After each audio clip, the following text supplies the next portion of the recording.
সাভারের আশুলিয়ায় গত জুলাই আগস্টের ছাত্র জনতার আন্দোলনে ৬ জনকে হত্যা করে লাশ পোড়ানোর মামলায় রাজসাক্ষী হতে আবেদন করেছেন পুলিশ সদস্য শেখ আফজালুল হক।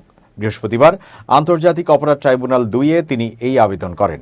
এদিকে ৬ জনকে হত্যা ও লাশ পোড়ানোর মামলায় ১৬ জনের বিরুদ্ধে অভিযোগ গঠন করে বিচার শুরুর আদেশ দিয়েছেন ট্রাইব্যুনাল।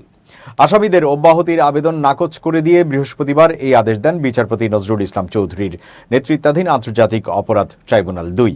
৩ সদস্যের এই ট্রাইব্যুনালের অপর ২ বিচারক হলেন মোহাম্মদ মঞ্জুরুল বাসিদ ও নূর মোহাম্মদ শাহরিয়ার কবির। ট্রাইব্যুনাল সাক্ষ্য গ্রহণের জন্য আগামী ১৪ সেপ্টেম্বর দিন ঠিক করেছেন। ১৬ আসামির মধ্যে কারাগারে থাকা ৮ জনকে এদিন আদালতে হাজির করা হয়।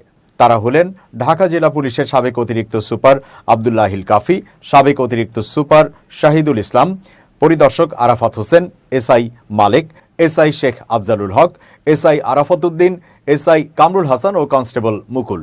এদিকে আসামি শেখ আফজালুল হক নিজের দোষ স্বীকার করে রাজসাক্ষী হতে আবেদন করেছেন। তিনি আশুলিয়া থানার সাবেক উপপরিদর্শক। এছাড়া সাবেক সংসদ সদস্য মোহাম্মদ সাইফুল ইসলাম, পুলিশের সাবেক এসআই বিশ্বজিৎ সাহা সহ এই মামলার ৮ আসামি পলাতক। তাদের পক্ষে ২ জনকে রাষ্ট্র নিযুক্ত আইনজীবী হিসেবে নিয়োগ দিয়েছেন ট্রাইব্যুনাল। এর আগে গত ২ জুলাই এই মামলায় ১৬ জনের বিরুদ্ধে ট্রাইব্যুনালে আনুষ্ঠানিক অভিযোগ জমা দেয় প্রসিকিউশন। অভিযোগটি আমলে নিয়ে পলাতক ৮ আসামির বিরুদ্ধে গ্রেপ্তারি পরোয়ানা জারি করা হয়।